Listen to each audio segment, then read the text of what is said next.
Helen wanted to talk about some times where we felt like we weren't enough. Yes. I was joking with Steven before we started, and he was like, what's the topic for the day? And I told him, and he was like, oh, what's your example? I'm like, me every day. I'm starting to realize that I am enough. I'm more than enough. Go, Helen. I might be too much. No. I just might be too much. Hello, Julie. Hello, Helen. Good afternoon. Good afternoon. How are you? I'm good. T-minus 2 days till I can have a IRL hug. Can't wait. Well, by the time this comes out, wait. when this comes out, you'll be here.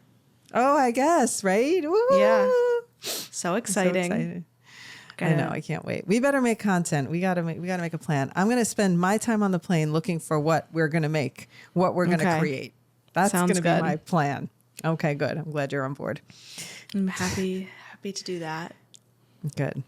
And we need to make some content. I want to get in on the collabs with the mothership, pick up some followers. I'm going to be shameless. Especially now that you have people that know me out there that are like, oh my God, that was such a funny story. I almost couldn't get over it when you told me. Oh yeah. Should I share? Yes, share what happened. Because I think that was pretty interesting. I don't have any jokes this week, but I will share a comedy related story that I went to an open mic on Monday. And I, running through my set, I'm bringing back the influencer mom jokes since you'll be in town. You love those. Yay. So I'm going to do those jokes. And so I'm practicing those jokes at this open mic, and it's run by these two women who are like similar in age to me. And, I run through my set. I do the influencer mom jokes. And after the set is over, the host goes back up on stage and she's like, what's your mom's handle? Like, I need to know, like, your mom has 1 million followers. Like, what's her handle? And I was like, oh, it's the mothership with you. And she's like, oh my God. She's like, I was going to make a mean joke, but I actually follow your mom and love her content. So I'm not going to make the joke. And then she's like, take a picture and send it to your mom. So I did. So funny. I know. I have to know who she is. So you have to send me her username so I could follow her. Aw. Yeah. That was so cute. Things are happening. I see when that happens, I suddenly realize what is happening to me that I don't process on a regular basis. Because I think, it's to me, 1 million followers is a number on my phone. It's not a tangible thing. And one time I had this friend in Charlotte who I connected with, and she was like, do you understand how big, this is when I had like 500,000, not even 1 million. She's like, do you know how many stadiums full of people that is that picked? It's not even about that they're seeing my content every day, that many people decided to hit follow on my content. That's the bigger thing. Because it's not like we know as content creators that 1.1 million people are not seeing my videos every day. That's not the way the algorithm works. But 1.1 million people chose to hit follow on my content. And that's the part that's the most sometimes daunting to think about, I guess. I don't know. And then I'll go somewhere and I meet people, like last week when those musicians, we talked about that when I met them in the restaurant. Next thing you know, we're making a video. And then last night I went to this event and I was talking for just a couple of minutes and somebody came up to me at the end and goes, oh, I've been following you for so long. Like, I just don't process that kind of reach. Yeah. And it's amazing. And when I'm on the TikTok lives and I realize I'm reaching Dubai and South Africa and all these countries, it's just so amazing, but it's also not real. Mothership worldwide. Why? I'm trying to do my Pitbull voice. Like Mr. Worldwide. Yeah, I like it. I'm not an impression comedian. Gosh. It's so crazy. It is crazy. And it is. You could your followers could fill 10 Michigan stadiums. Oh my God. That's nuts. Anyway. So I did good. You did good. I did good. And now I have a stand store. Wait, I just want to digress for a second and talk about it because everything that you have suggested has always been like, why didn't we do this sooner? Every single one. I know. Everyone. And so podcast. Okay. We're loving that. Okay. We're going to do newsletter. Okay. We got a great newsletter. Oh, we should make a community. Oh no, I can't. Now we have a great community. And now I don't know. You're like, I need to make you a stand store. That way people can just book you. And I'm like, no one's going to book me. And what happened in the first week, Jewel? You got like 7 bookings. I got 7 bookings. And I'm like, oh my God, I finally feel like I have value that's tangible in what I'm doing. And I know that it's been tangible. I've been shooting for brands. I've been going to conferences. I've been doing video production workshops. But it seems like this is so directly related because people are just booking me. I don't even know who they are. Every time I get on the Zoom, I'm like, hi, nice to meet you. I mean, I get to know a little about them so I could look them up beforehand. But I've met the coolest people. That's the other thing, because I'm such a people person. We've talked about that. So I've met like an interesting finance person who knows a lot about life insurance and why these life insurance policies are bad. Then I meet this other woman, and she's a relationship coach, and it got so in deep the conversation of the type of people she coaches and what she does. And it's so amazing every time. Every time I hang up, I'm like energized, just like when you're exhausted after being with people. Every single time I'm like revved up, ready to go. So yeah, it's good. It supports my existence. That leads into our topic for today. Yes. Perfectly. That's like a big example. Oh, you're right. So, and the topic is? Helen wanted to talk about some times where we felt like we weren't enough. Yes. And the reason it even came into my mind, and I'm going to be perfectly honest. I think I know what you're going to say.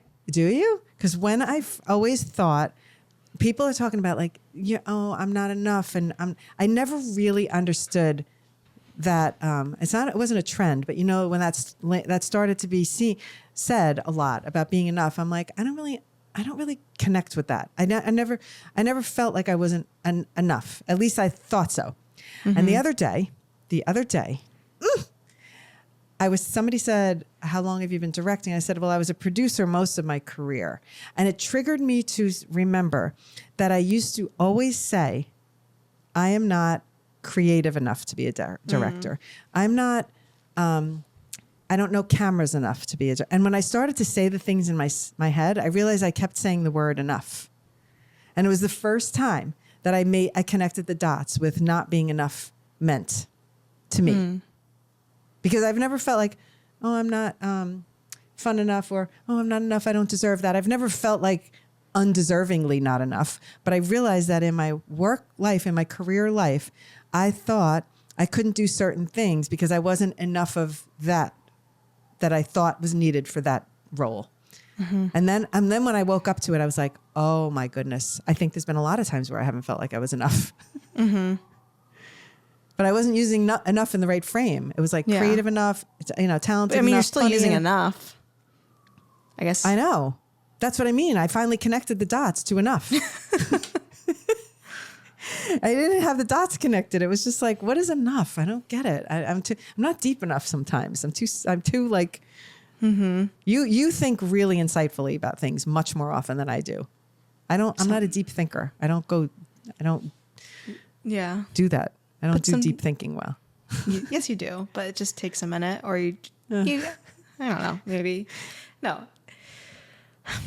I was trying to think. I feel like I was joking with Steven before we started, and he was like, what's the topic for the day? And I told him, and he was like, oh, what's your example? I'm like, me every day. You see, you're the opposite of me. I've never thought about it. You're crazy. But it's just like, and then I saw a really interesting TikTok the other day, and it was like, when you have a lot of like anxiety and perfectionism, and like when you like, if you ever felt like when you achieve something that it's just like you don't like celebrate it, it's like because I have them. It's like when you're a perfectionist or you have a lot of anxiety and you're high performer, it's like you achieving the things as expected, so that there's not celebration, because it's like that should have been the bare minimum that I do this thing that I did. Oh my God. I think that was really interesting to like hear that on, and I was like, oh, that makes sense. It's like if you're the person who like, has a major achievement and doesn't really like, can't feel like super excited or happy about it, because you expect that of yourself. You expect like that should be expected. You have the bar set that high. Yeah. So yeah, I don't know if that relates to like not feeling. No, it does. But I thought that was like an interesting. Yeah, it definitely does. I was thinking as you're saying this, I'm processing that we have a lot of similarities. And like, I am also like perfectionism and high overachiever, and I got to control that. I don't want someone else doing it because it's not going to be the way I do it. And that's why I can only trust you doing something, because we're similar in that way. And I know I can trust you to do it the way I would want it, or better actually, which is nice. But okay. But the one area that we don't have in common for sure is the anxiety piece. So I never, in my life, that has never been a thing. I wasn't ever like, I can't do that because I didn't have that anxiety piece going. Mm-hmm. I would have like doubt, maybe self-doubt, maybe those types of things. But as soon as I accomplish something like, oh my God, we're celebrating, I did that. Like, I don't ever think that way. I always think like, yeah, oh my God, great, we're celebrating. Like, I ran the marathon, woo, you know, whatever the thing was. But I think because I lack that, I've never had that intense anxiety. I think I have it more now than I ever did because of the way the digital world has made us anxious, because there's so many more things we can do in a shorter amount of time. And therefore that spins me into a state of paralysis sometimes. But I think that's a function of the digital age. I don't think that's a function of who I am necessarily. Because I never was like that before until now. Yeah. I would be, it'll work out and I'll get it done. And I was always a procrastinator, and I powered through at the last minute. I always operated better at the last minute. And now I don't feel that sense of calm that everything will work out at the last minute anymore. I feel like I'm constantly trying to catch up to it. Mm-hmm.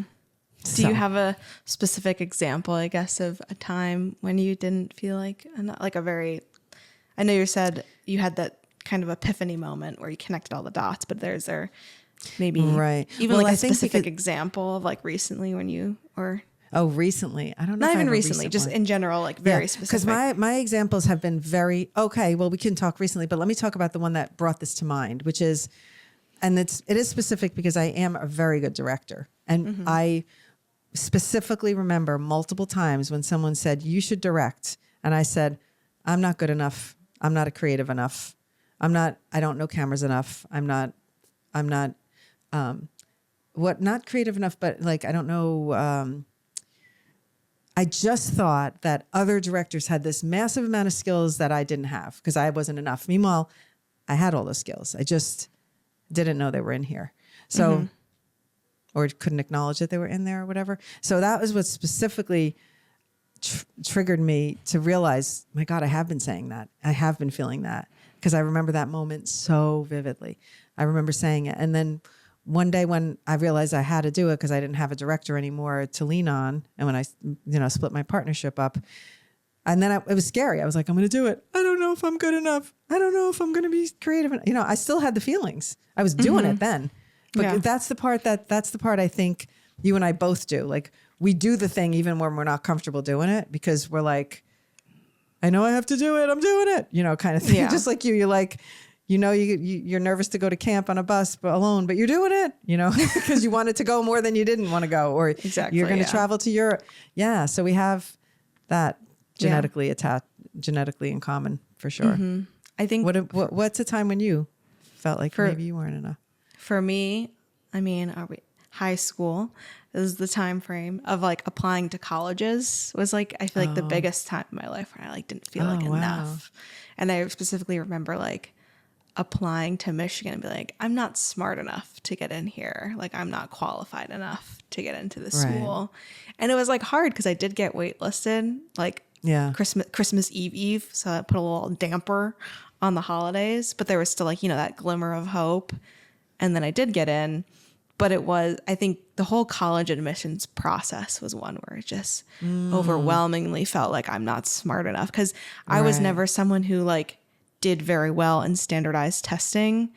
I never did well with like, I don't know, like I'm good, obviously in the creative field, I'm good with like math problems, but sometimes I think I just get really stressed taking tests. So I feel like I always, like I was smart, but like my grades or sometimes like my test scores never reflected like my level of that.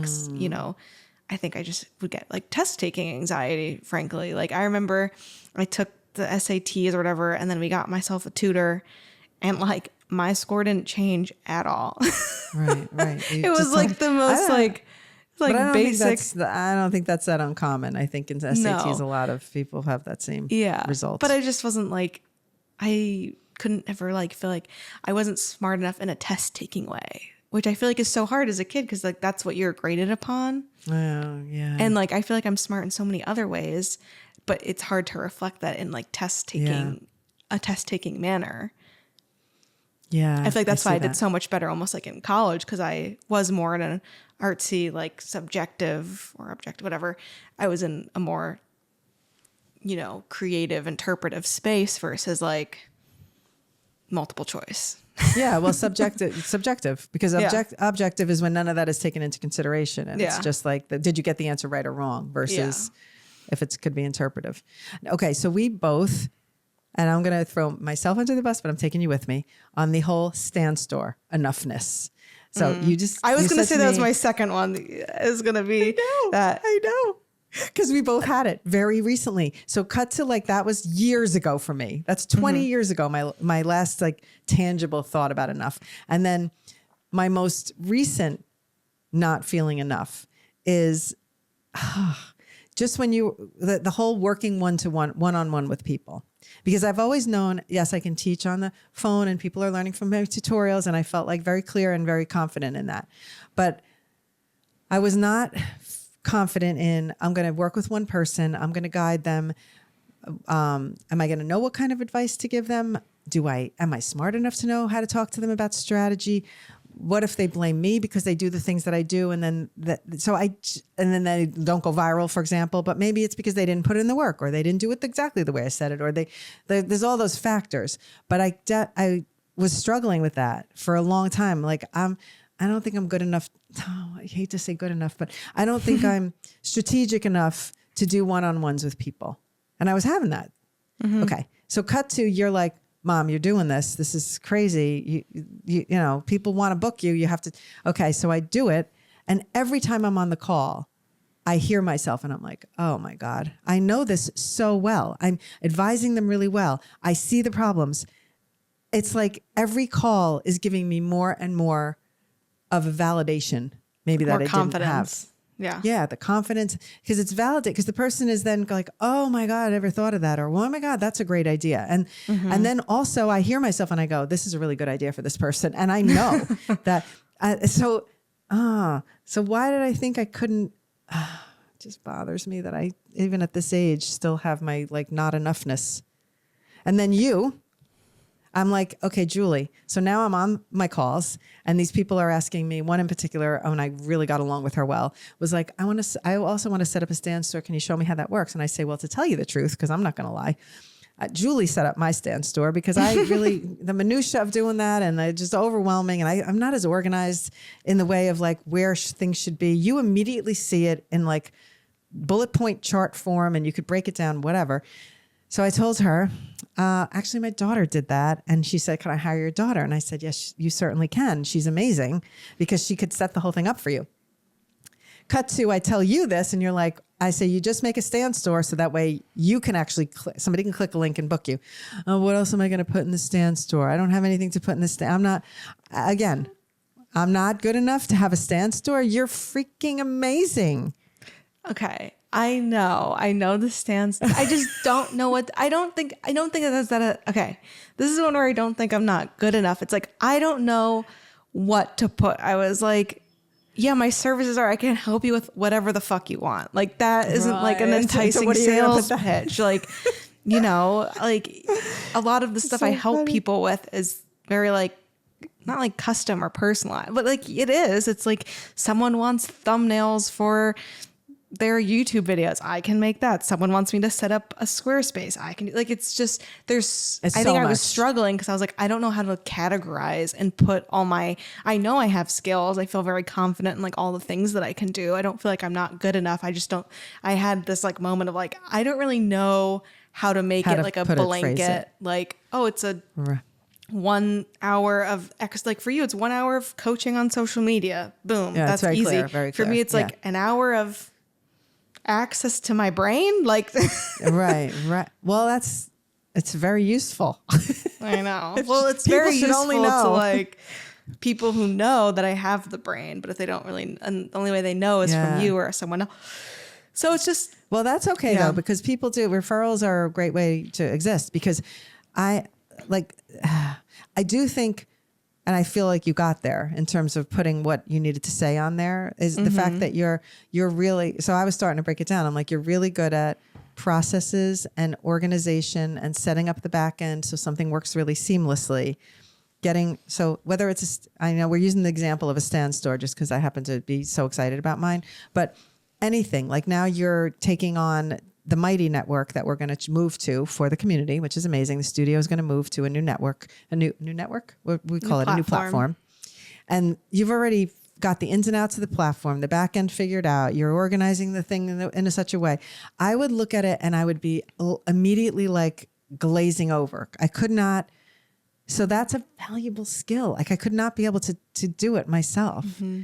I might think as you do it, I go, oh, put that there instead. Like once I see it, but I don't have the visualization from a blank slate. Mm-hmm. I just don't. The same way I can't do decorating. When I see an empty room, I'm like, and the minute I start to see things in it, I'm like, no, that shouldn't go there. It should go there. But I don't see it on a blank canvas ever. Mm-hmm. And you do. You see it. Like you have the vision. So you can really help people. So I'm just excited that you did it. And you're going to have your first booking because she messaged me last night that she's going to book you. So that'll be exciting. Yeah. So exciting. I have another. I was going to say, I have another story of not feeling like enough. So okay. I will say, not to cut you off unless you had anything else to add there. No, I'm good. I will say that the not enough feeling has happened a lot ever since I started comedy. Of like not feeling funny enough. I constantly ask Steven, I'm like, am I funny enough to be doing this? Am I funny enough? Am I funny? Are these jokes funny? It's like a constant thing. Cause it's like, and it's so hard to like not compare myself to other people. And I think that's going to be ongoing. I know it's going to be ongoing. But yeah, I think it is. Oh, although maybe you'll season up to it because just like being on social media is like in the beginning, maybe you're comparing yourself. And I remember thinking, I'm not smart enough to talk on a video. I mean, there's another example. I wasn't smart enough to talk on a video. Like how dumb is that to say right now? I mean, considering where I am, but I remember feeling that way. Like I'm not smart enough or I'm not funny enough or I'm not clever enough. These people on the platform are so, social media are so funny and clever and intelligent and they all sound so well spoken. I feel like I jumble my words a lot. So yeah, I think one of the biggest I don't know, ones as soon as I woke up to enough. Yeah. As soon as I woke up to enough, I saw 1 million. That's what happened. For the comedy, I think one of the biggest, like funny enough that works. I mean, not works, but like, that's one of the bigger ones. But sometimes even as like a female comedian, I'm like, not that it's like, am I enough? But it's like, because I'm not doing like vulgar stuff. Like it's not as I feel like common. Not that I'm not common, but like you'll be very hard pressed to find a female comedian that's very clean. Like if you try and think of like even a famous comedian, it's very hard. And the comedians who crush in a lot of these audiences, I went to an open mic last night. It's like only 3 women got up and they all did like vulgar sex material, which is like fine. It's funny, but it's interesting because it's like that's not the kind of comedy that I am drawn to like writing myself. Like I think it's funny. I can laugh at it. I could even write it, but it's not the kind of material I want to perform. So then I'm like, it's just hard. I don't know if I'm articulating this the right way, but it does feel like sometimes you're doing really well at articulating not enough it. Of like, oh, I need to go harder in one of those directions and then I'll get noticed because, doing the vulgar material wins over like the male audience and then I'll get more laughs, but I don't know. Yeah. So that is another struggle of my big comedy. Am I funny enough? Time out. Because I have something to say about this that is, you just made me realize something, which is somebody like Seinfeld, male, very successful, not vulgar. I know. It's more common for men to not be vulgar. It's more common for men to make it as non-vulgar. Like you look at Barbiglia, he's funny. He's not, I don't consider him vulgar, right? No. Who else is, I could think of a lot of guys who do funny, but you're right. When I think of the women that are big, it's Nikki Glaser. It's extremely vulgar. It's Amy Schumer. It's extremely like, Sexual. Yeah. crotch talk and sexual. I can't think of Which anyone isn't else. bad. It's funny and it's good writing. It's funny, just like good. It's hard to think of a female comedian who isn't that. Yeah. Yeah. Now I'm going to be looking for that and seeing To what me, that's like the about. only one I've been really able to like pinpoint is like Tig Notaro. I don't know who that is. Yeah, you don't know who that is. Okay. Well, she's big and she's pretty not sexual on stage. So. Oh, okay. I mean, but I'm that's grateful like one. that, I'm glad you're not sexual on stage because I don't know if then I think, oh God, I'd have to sit there while you talk about the dick jokes or something. I don't know if I could handle it. I don't know if I can handle that either. I know. Well, I know I yell about periods and tampons in front of the fam, but I don't think anyone else could handle that. I know. But I'm glad. Yeah. So I'm glad you're not, but I also think that's what makes it so endearing. Like you're funny because you're not using that to be funny. Mm-hmm. And that's what makes definitely harder. It's harder. You're funny though. So thank you. I can't wait to see. We're going to come out and see you twice. That's going to be so much fun. 2 shows. I did it. Double whammy. I know. And then Jonathan's going to be. So we'll see what's going to happen now with the boys around. Jonathan's going to be there. But we're going to tell him not to heckle. That's good. That's a good move. No Although he shouting. doesn't know your material. He doesn't know your material now, so he wouldn't know because that is only because he knew what you were going to say. Yeah. So you have an advantage this remind time. him. But I'm excited. Will do. This is a fun chat. I'm glad. Yeah, it's good. I'm glad we both have acknowledged. I think acknowledgement, recognizing something is like the first start to fixing it. Mm-hmm. And I'm trying really hard. Yeah. I think what I feel happy about for myself and my lack of enoughness is that I think I'm getting over the hump. So I can even tell from my own confidence when I go to an event. Like last night I went to that event and the CEO of that company was there and there was one seat left and it was next to him. So I didn't go like, oh my God, I want to shrink into a hole. I just marched my ass up there and sat in the seat next to him. And then the whole thing got funny and I was almost like participating. And if I think about my younger self, never. I would have been dealing with it, but I wouldn't have been comfortable with it. Yeah. I think like I would have accepted it, but I wouldn't have been comfortable. Share a tip that I learned from a book, which might be helpful to you and anyone listening, because I think I've found this pretty helpful. Because I read this book earlier this year about like how to like reframe your thoughts for positive to help you like with positive thinking and how these like anxiety and overthinking, whatever. So it was like it was a book. The guy was a scientist from the University of Michigan, which I thought was funny because I didn't know that going into the book. There's a lot of tips about how like being in nature is like really good when you're having a lot of anxiety and like to help like, have an awe, like be in awe. And like a lot of that happens when you go to like national parks or you're by like the ocean. But one of the really big ones to help like reframe your thoughts is to talk to yourself like in the third person, like in your brain. Oh. So like that people, so for example, like the example was like when people were taking a test or giving a presentation and they thought like, I can't do this in their head beforehand, they struggled. But if they said, Julie, you got this, you've done this before, and say like really address themselves, like almost remove yourself as if you're talking to a friend. Like if I was talking to a friend about to go on stage, I'd be like, Ellis, you got this. Gloria, you got this. You've done this hundreds of times. Like, Gloria, you're a killer. So I'm like, now I try before on stage, I guess I tell myself, like, Julie, you can do this. You've done this hundreds of times. Like and really directing it at yourself helps you talk to yourself in a way. I feel like this sounds so like woo woo, but like, no, I like woo woo stuff. But I've been noticing that like I do it sometimes and I'm like, oh, this is how like it helps it almost helps just like calm you down. It's like, you've done this before, right. Julie, you've been here. Like, it's almost like you're yelling at yourself, but in like a more positive, like, why are you so worried? Like, right. You got but this. it's the act of like taking yourself out of it apparently does something in our brains that helps trigger like a different response to help like calm you down. I feel like that would wind me up more. Talking to myself in that way. I don't know why. It's not even like you have to keep saying it, but it's just like to address yourself being like, Julie, you can do this. Okay. Like Helen, come on. Helen, you can do ridiculous. This. Yeah. You've done this before. Not even like don't be like trying to be positive. Like, don't say don't be ridiculous. Be like, You can do this. I'm berating myself. Yeah, it's supposed to be positive, like coaching, as if like imagine you're trying to tell your friend it's going to be okay. And instead of saying your friend's name, say yourself. Okay. I like that. That was my long-winded explanation of saying, no, I when think you're in a that's moment good. of anxiety or doubt, to tell yourself, insert your name, you got this. Insert your name, you've done this before. Even if you haven't, insert your name, you're prepared. You're prepared. Yeah. And you're always prepared. Like a lot of times I'm not really that prepared.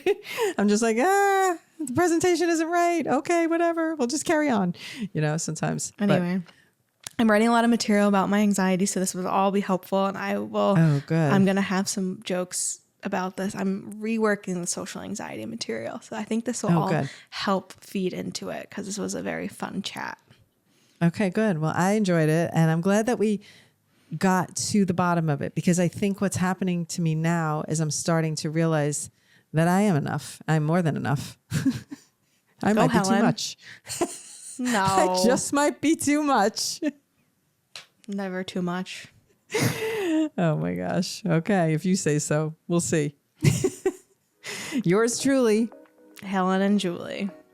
Okay, and you all can look forward to some content from us upcoming. Thank you so much for joining us today.